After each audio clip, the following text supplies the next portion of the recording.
Why is Southeast Florida choosing Buick Century 2000 Special Edition? For a surprisingly affordable price, you get all these luxuries: V6 powered traction control and more.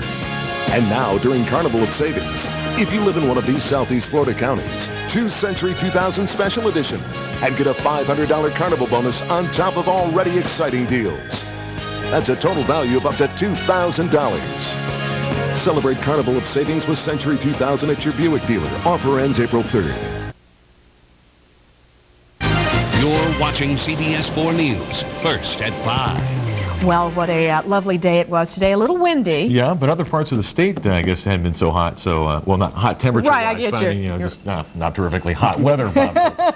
One of the guys of our photographers, he said, just call it hot. And I said, it does feel that way. Take a look at what we have outside. Here's what it feels like with 86 degrees and 53% relative humidity. It feels like it's 89 degrees out there. So, sure enough, it does feel hotter. Wind south at 18, gusting to 23, and no rainfall since midnight. Nothing on real-time radar, but on the high-detail satellite will show you why. We've got just a southwesterly flow here, almost no sea breeze at all, and so therefore all we get is the fair weather Q. We thought we might see a little sprinkle out of some of this this afternoon, but sure enough, it missed us. But it did not miss North Florida. Very heavy weather up around Jacksonville. Parts of North Florida, as much as 3 inches of rainfall. South Georgia, 2 to 5 inches of rainfall. All that coming out of this frontal system and low right there. And our pump this high that's pumping the moisture from the south to the north right up into there. That's for today. Now, by tomorrow, our winds will be a little bit more out of the south as that front tries to approach. It's not going to be much of a front for us,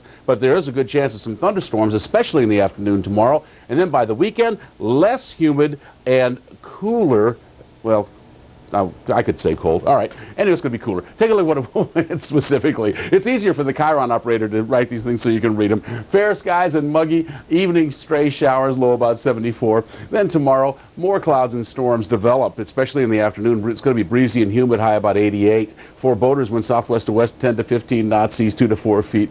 Bay waters a light chop. For Saturday, starting a pretty nice weekend there, 82 degrees, just 81 on Sunday with sun and clouds. So get ready for a great weekend, but you got to put up with tomorrow first. All right, back to you. All right, we'll deal with it. Thank you, Bob. More now on our lead story. Word that Elian Gonzalez's father has applied for a visa to come to the U.S. is making big news tonight in South Florida and in Cuba. Our team coverage of the Elian case moves south now, live to Havana, and CNN Havana Bureau Chief Lucia Newman. Good evening, Lucia. A lot of people planning on coming over here, more than 30 people. I am assuming they're going to be watched very closely. Some of us might think they might want to defect here to the United States. Good evening, Angela and Steve. Well, certainly it is a very, very large entourage that will be going. Whether they're being or will be watched closely or not is not something I can comment on, but I can tell you that at least for the most Cubans, this is very, very good news indeed. A lot of the people who are going are no older than little Elian Gonzalez himself. In fact, it's half of his classroom, which the Cuban government hopes to transfer to Washington while the appeals process moves forward in an Atlanta federal court. In fact, even the boys' school desk, we understand, will be loaded on the plane and taken to the United States. Lucia, this is the first time in many, many years that Fidel Castro has had this kind of a global stage for this much global attention on this story. Is he taking it for everything he can get as far as what he's saying to the Cuban people? Well, this has been, as you know, a campaign, a non-stop campaign, political and emotional in this country since Elian Gonzalez was found off the Florida coast. And it's more than just a story about a little boy and his fate, both here and on your side of the Florida Straits. It also has a lot to do about this ongoing dispute between Cuba and the United States about politics, about who's right and who's wrong. And this boy has become a symbol precisely of that on both sides of the Florida Straits, Steve. So I understand the rationale for having so many people come here to the United States is to help make the transition for Elian smooth. Is that correct?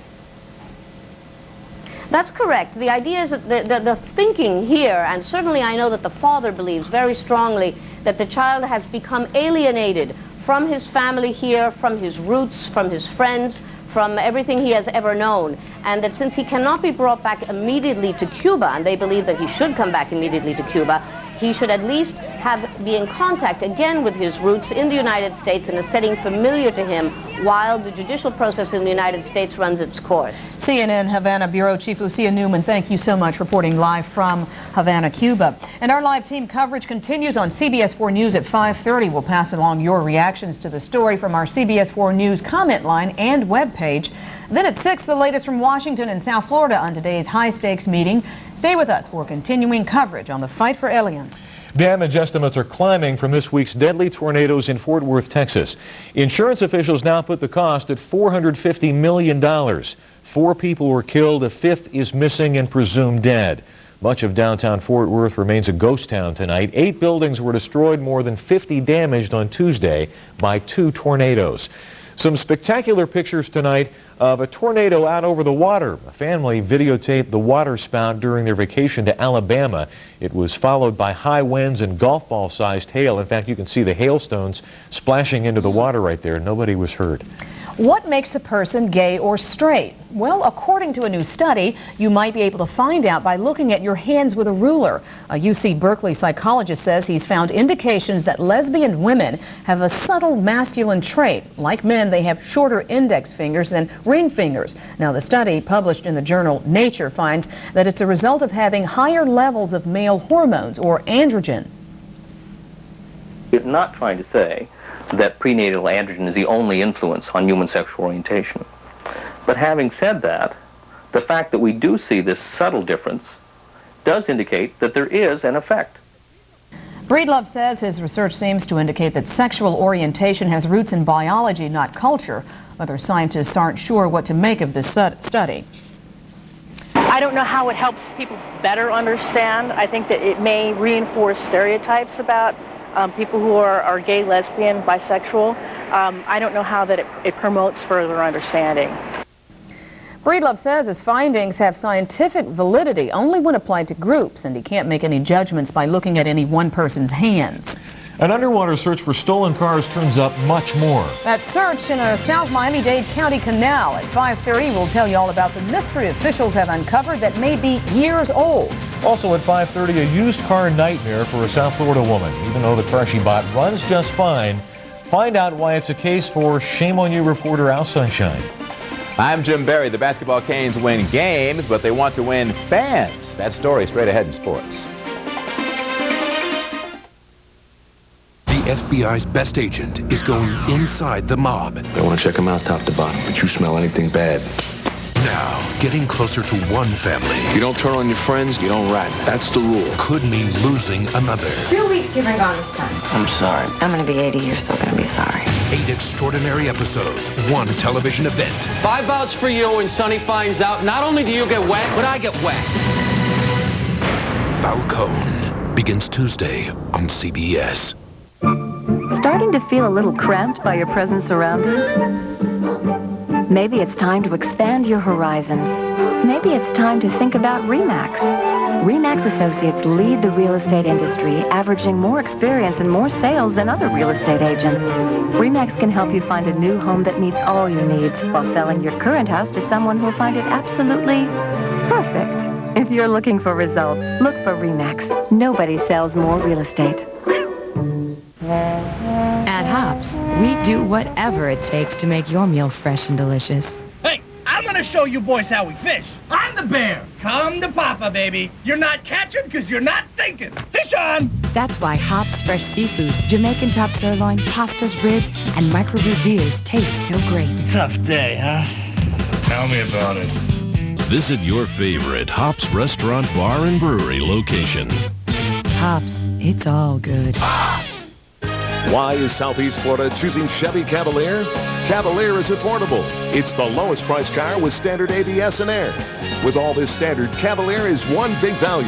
And now during Carnival of Savings, if you live in one of these Southeast Florida counties, choose a 2000 Chevy Cavalier and get a $500 Carnival bonus on top of $1,500 cash back. That's a total value of $2,000. Celebrate Carnival of Savings at your local Chevy dealer today. Offer ends April 3rd. Designer Shoes Wholesale. Open to the public Saturday and Sunday only, with real leather sneakers at a real crazy price. We just got truckloads of sneakers, and we're blowing them out at $15.09 a pair. Walking, running, basketball, tennis, cross-training, sneakers for every day, sneakers for everyone, just $15.09. So walk, run, hike, bike, jump, climb, but get to Designer Shoes Wholesale on the corner of Sheridan and Dixie Highway in Hollywood. Open to the public Saturday and Sunday only.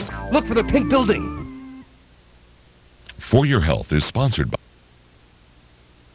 We want to take you out live now to the Federal Justice Building. INS officials and Aliens attorneys have been meeting there. Let's listen in. We have continued to conduct our discussions with the government on this matter. And because of some scheduling difficulties, we have agreed to continue those discussions on Monday at 10 o'clock. Given the fact that discussions are still ongoing, and I want to tell you that there has been no agreement reached, the government has agreed, however, that they will postpone until Tuesday morning the revocation of Elian's parole. Therefore, the schedule is as follows. The lawyers will meet again on Monday morning at 10 o'clock. There will be continuing discussions at that time, and the revocation of parole will be withheld until at least Tuesday morning at 9. In addition, the government has agreed that between now and Tuesday morning at 9 o'clock, they will not attempt to take Elian away. Let me say that in Spanish, please. Quisiera hacer una declaración muy breve. That is Jose Garcia Pedrosa, one of the family's attorneys. He said that these meetings between INS and Elian's attorneys will continue until Monday, and he also said that they're going to extend the revocation of Elian's parole till Tuesday morning. Okay, we're going to go back out live now to the Federal Justice Building in downtown Miami. Okay, we're I guess there's a question and answer period going on now, I guess, between some of the players involved, the attorneys for Elian Gonzalez family, as well as the INS. Let's listen in again. A las 10 de la mañana. Lo que sí ha acordado el gobierno es aplazar o prorrogar la estadía temporal de Elian y no revocarla hasta por lo menos el martes a las 9 de la mañana. Y además nos han dado seguridad de que hasta ese momento por lo menos no van a tratar. All right, obviously it's been about 12 hours of meetings over the past 2 days between INS officials and Elian Gonzalez's attorney. CBS 4's Alita Haytain is standing by live now in downtown Miami. Alita. Let's just go over exactly what was said out here. Now, we have been waiting for about 8 hours. They got in around 9:30 earlier today. They came out just a short time ago, and what they said was they did not come to any kind of agreement. They did say that they will continue these discussions on Monday, that no agreement was reached, and that revoking Elian's parole will be postponed until Tuesday. Lawyers will plan on meeting Monday at 10 a.m., and they did assure people that the government will not attempt to take Elian at this point. They're still speaking right now. They have just walked away. I'll let you take a look behind me as to what's going on. You see there the attorneys for Lázaro González. I also want to mention Lázaro González was not here today. He did meet with officials yesterday at the INS building. They, of course, after 5 hours came to no agreement at that time. He did not come here today. His attorneys came to meet with government attorneys. They stayed in this building for about 8 hours until just now when they came out. Around 3 o'clock, Maris Lacis Gonzalez came here to check in. We do not know what happened inside, but what we do know is after 8 hours of meeting, they have come to absolutely no agreement. They plan to meet again on Tuesday morning at 10 a.m. They have reassured us that no one will be taking Elian, that revoking Elian's parole has been postponed until Tuesday morning. But again, they will be meeting, rather Monday morning at 10 a.m. Okay. Back to you. All right, Alita, do we know if they're going to be taking any questions, or have the attorneys officially stepped away completely? Well, I'll tell you, they have stepped away, and usually they do that because they don't want to take any more questions, but it looks like They have now gone off to the left side of me over here, and we're all following them. But we don't know if they're going to take any more questions at this point. Alita, we'll let you join in that chase. Sure. And we'll continue to follow this story as it develops. Have more coming up on CBS 4 News at 5:30. In the meantime, CBS 4 News at 5. We'll be right back.